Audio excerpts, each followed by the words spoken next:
एवं अभिभावक एवं समस्त छात्र छात्राएं एवं देश के अलग अलग कोने से आए हुए समस्त युवा साथियों को अभिनंदन है, स्वागत है और वंदन है।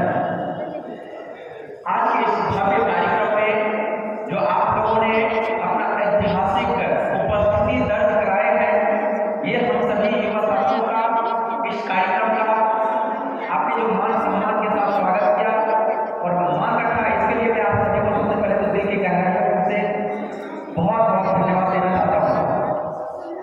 आज का ये कार्यक्रम संविधान बचाओ और सामाजिक न्याय हासिल करने के संबंध में एक संवाद है, जिसका मुख्य वक्ता डॉक्टर लक्ष्मण यादव जी कुछ ही पल में हमारे सामने होंगे। तब तक हम अपने कुछ शब्द आप लोगों के सामने रखना चाहते हैं। मेरे प्यारे साथियों, मेरे समस्त युवा साथियों एवं दूर दराज से आए हुए मेरे अभिभावकगण एवं छात्र छात्राएं, आज संविधान में किस प्रकार से परिवर्तन कर करके हमारे मूल्यों के अधिकारों की हनन हो रही है, आप सभी इससे भली भांति परिचित होंगे। कैसे हमारे अधिकार क्षेत्रों को धीरे धीरे संविधान से हटाया जा रहा है। जो संविधान हमारे बाबा साहब अम्बेडकर के द्वारा दिया गया था, क्या वो सचमुच वैसा संविधान है?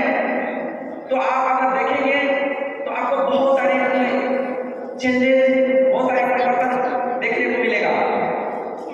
आज एजुकेशन सेक्टर हो या चिकित्सा का कोई सेक्टर हो या विद्यालय, महाविद्यालय, विश्वविद्यालय के लेवल पे हो, हमारे समस्त छात्रों के साथ बहुत ही अन्याय हो रही है। उसका एक छोटा सा चिता जागता घटना मैं आप लोगों के साथ साझा करना चाहता हूँ।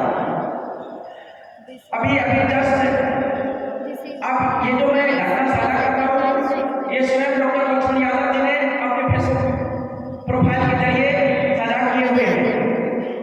उसी का मैं जिक्र आप लोगों के साथ कर रहा हूँ। अभी जस्ट कुछ दिन पहले दिल्ली विश्वविद्यालय में असिस्टेंट प्रोफेसर के लिए बहाली निकली थी, जिसमें टोटल 12 पद थे।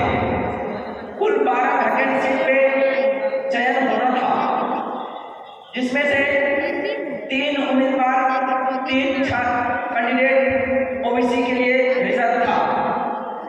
जब इस पूरे चयन प्रक्रिया को करवाया गया और चयन प्रक्रिया समाप्त होने के बाद जब रिजल्ट का एनालिसिस किया, तो जो साक्षात्कार लेने वाले लोग थे वो ये कहकर के उस 3 सीट को वैकेंट छोड़ दिया कि हमें ओबीसी से कोई योग्य प्रोफेसर नहीं मिले। क्या ये आप लोगों को अपने आप में इनजस्टिस नहीं दिख रही है? क्या हमारे ओबीसी वर्ग में ऐसा योग्य प्रोफेसर नहीं है पूरे भारतवर्ष में? क्या हमारे छात्र छात्राओं में ऐसी काबिलियत नहीं कि दिल्ली के विश्वविद्यालय में हमारे युवा साथी प्रोफेसर बन सके? ये कतई बर्दाश्त करने वाली बात नहीं है। ये कतई हम लोगों के साथ जो ये अन्याय हुआ है ओबीसी वर्ग के साथ खास करके, ये कतई इसको अपने आप में स्वीकार करने योग्य नहीं है। जनरल सीट पर जितने भी सीट थे उसको योग्य उम्मीदवार मिल गए, लेकिन ओबीसी का कोई योग्य उम्मीदवार नहीं मिले। ये कहाँ का न्याय है? क्या सचमुच भारत देश में ओबीसी का कोई योग्य प्रोफेसर नहीं मिला विश्वविद्यालय को? ये तो बहुत ही गलत बात है। इसी सभी ये जो मैं अभी आप लोगों को घटना शेयर किया, आप खुद इसका जाकर के साक्ष्य प्राप्त कर सकते हैं माननीय डॉक्टर लक्ष्मण यादव के फेसबुक हैंडल से, खुद साझा किए हुए हैं। जब वो आएंगे यहाँ पे, ऐसे कई सारे उसके पास एग्जाम्पल है। हम लोग तो अभी जस्ट यंग है, यूनिवर्सिटी में, कॉलेज में पढ़ने वाले स्टूडेंट छात्र हैं। हम लोगों को जो संज्ञान में आता है वो मैं शेयर करता हूँ। कई सारे प्रोसेस होता है एडमिशन में, देख लीजिए वहाँ पर भी कैसे बहुजन समाज के लोगों को साथ अन्याय किया जा रहा है। बहुजन समाज के छात्र छात्राओं को कैसे हित को मारा जा रहा है। हमें यहाँ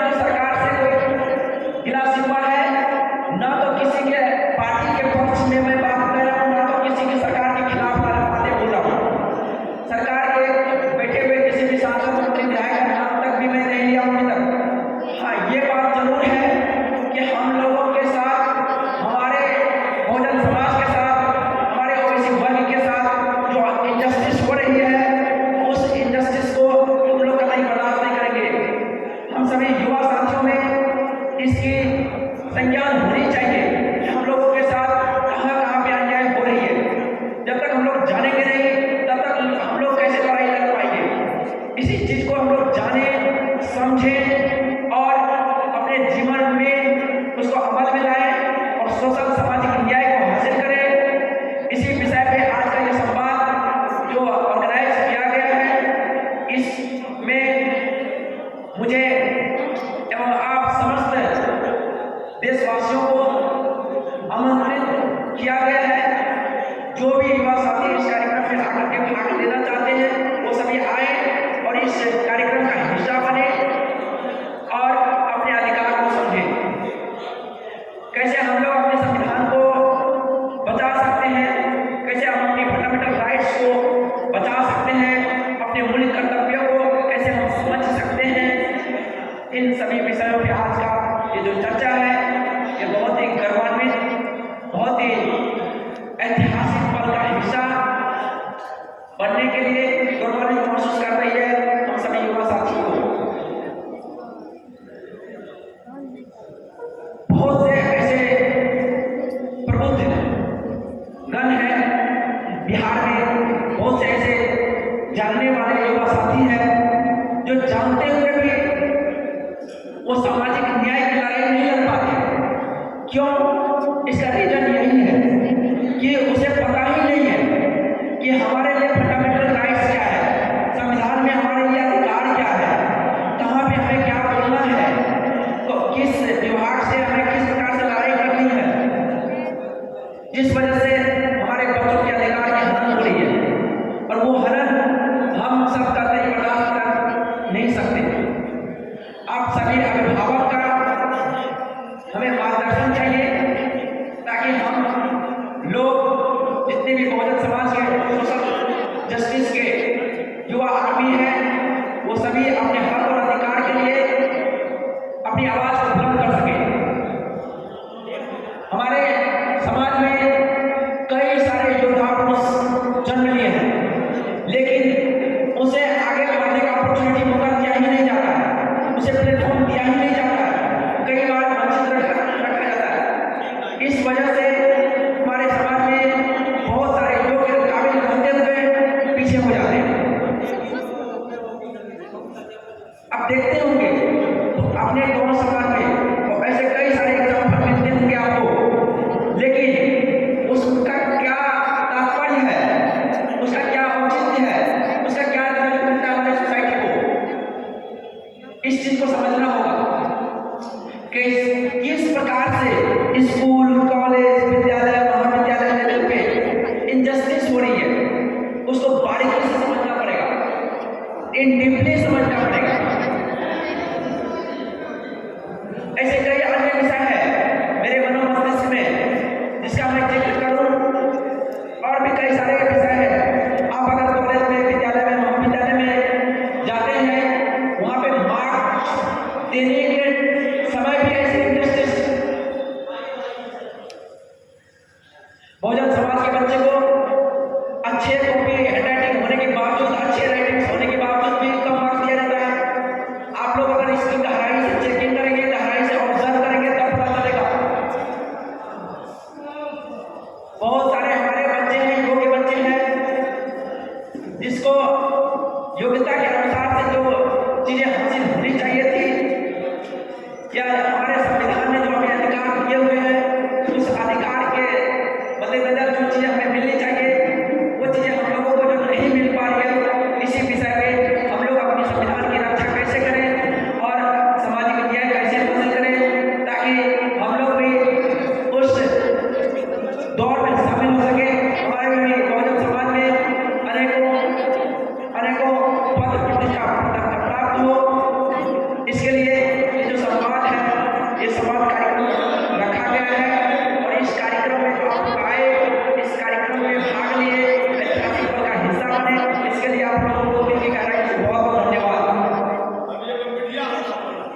और फिर हम लोग उनके उद्बोधन को, उस महान वक्ता की बातों को सुने और अपने जीवन में अमल करें। यही मेरा उद्देश्य है इस कार्यक्रम का। और भी हमारे युवा साथी अगर कुछ अपना विचार विमर्श या अपने शब्द कुछ रखना चाहते हैं तो वो सभी में अपना नाम पर्ची में लिख करके दे सकते हैं, अपने पास रखे रहिए और जब हमारे टीम के साथी आएंगे तो आप उसे दे सकते हैं।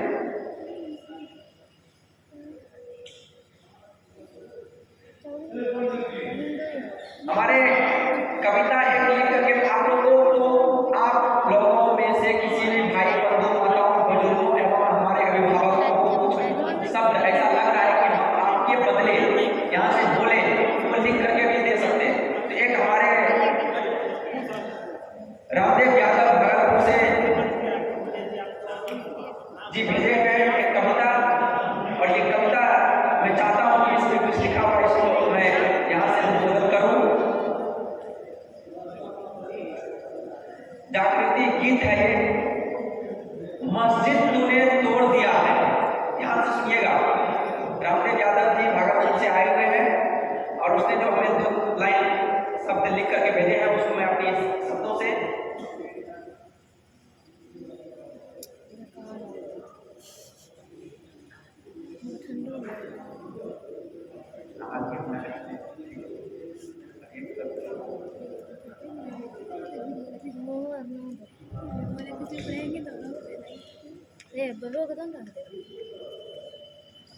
सोशल मीडिया में, फेसबुक पे, यूट्यूब पे मैं शंभू कुमार के नाम से हूँ और 7,000 सब्सक्राइबर है यूट्यूब पे, 5,000 फॉलोअर है फेसबुक पे।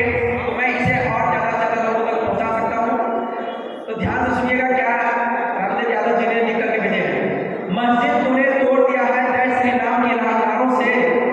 ध्यान से सुनिएगा, मस्जिद तूने तोड़ दिया है जय श्री राम के नारों से।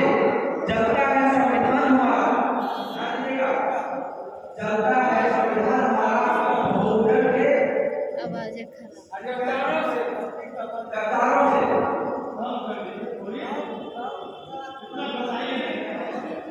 मस्जिद तूने तोड़ दिया है, माइक ऑफ करके क्या माइक चाहते हैं? राहुल गांधी वाला हाथ हो गया।